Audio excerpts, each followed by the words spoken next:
İyi günler arkadaşlar. Kanalımıza hoş geldiniz. Bugün yine sizler için yepyeni videolarla karşınızdayım.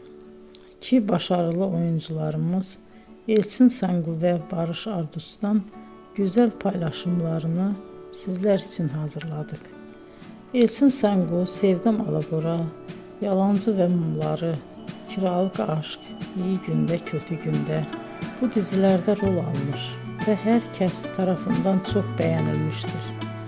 Biz de Elçin Sangu ve Barış Ardus'tan en güzel sempatik fotolarını sizler için hazırladık. Bu karelerin devamını istiyorsanızsa emeğe saygı olarak kanalımıza abone olup yorum yazmayı unutmayın arkadaşlar. Teşekkür ederim.